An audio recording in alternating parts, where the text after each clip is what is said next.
Bonjour, vous avez trouvé un bien immobilier que vous souhaiteriez acheter et aimeriez avoir des conseils sur la rédaction d'une offre d'achat. Cette vidéo est pour vous et j'espère qu'elle vous aidera. N'hésitez pas, si vous avez des questions par la suite, à vous rapprocher de votre notaire car lui seul sera à même de vous apporter les réponses adaptées à votre situation particulière. Une des premières questions bien souvent posées est: est-ce qu'une offre d'achat doit être nécessairement réalisée à l'écrit? Alors non, une offre d'achat orale est tout à fait valable, ce n'est pas interdit. Cependant, pour plusieurs raisons, nous vous conseillons de la réaliser à l'écrit.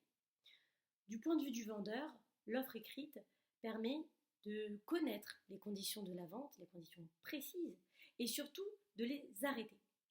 En effet, si, suite à la signature de cette offre, l'acquéreur vous demande une diminution du prix de la vente, parce qu'il s'aperçoit finalement que les travaux qu'il avait projeté de réaliser dans les biens sont supérieurs à ceux qu'il avait envisagés. L'acquéreur devra recueillir un nouvel accord du vendeur, sans lequel l'offre sera considérée comme caduque. Du point de vue de l'acquéreur, cette fois-ci, l'offre est également très utile, puisqu'elle permet d'engager de manière ferme le vendeur sur le bien, qui ne pourra plus proposer la vente à quiconque.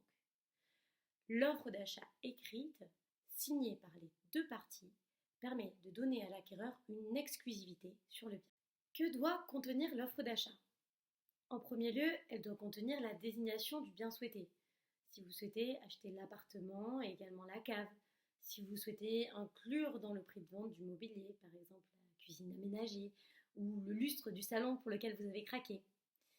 Une fois que vous avez qualifié les biens souhaités, il faut proposer une contrepartie au vendeur. Donc, dans une vente immobilière, la contrepartie, c'est le prix.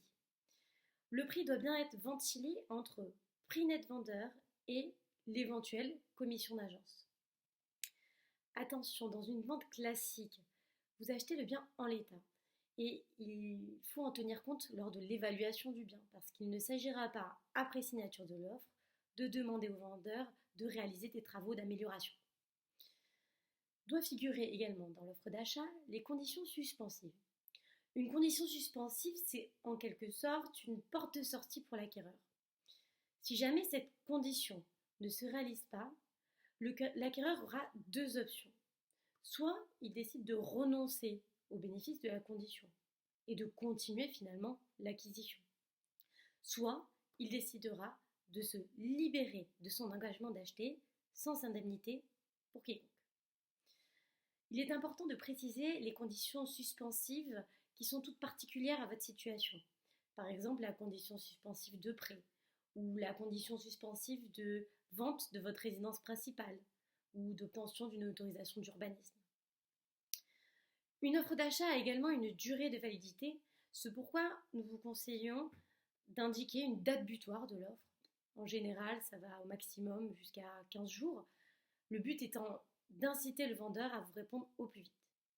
Enfin, cette offre devra être datée et signée. Petite astuce, si vous êtes le premier à visiter les biens et le premier à faire une offre dans la journée, je vous conseille également de mettre l'horaire. Vous avez rédigé l'offre.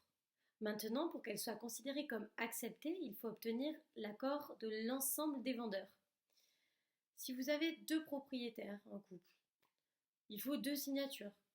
Si le bien a été recueilli par succession, il faut la signature de l'ensemble des héritiers.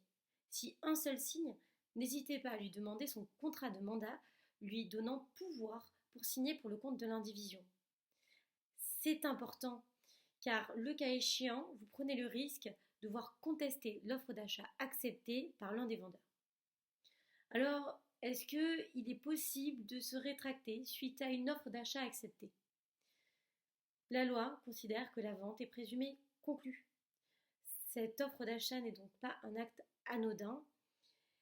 Elle constitue la première étape du processus de vente.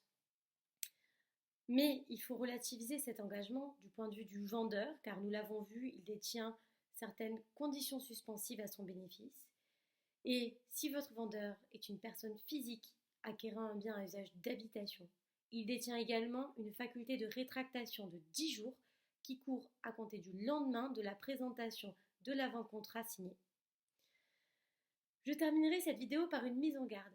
attention, si votre vendeur vous réclame le versement d'une somme au moment de la signature de l'offre d'achat, n'en faites rien car la loi le prohibe et rapprochez-vous de votre notaire pour obtenir conseil. Voilà, j'en ai fini. J'espère que cette vidéo vous a plu et vous invite à la commenter et à l'aimer. Et je vous dis à très bientôt pour de nouveaux conseils.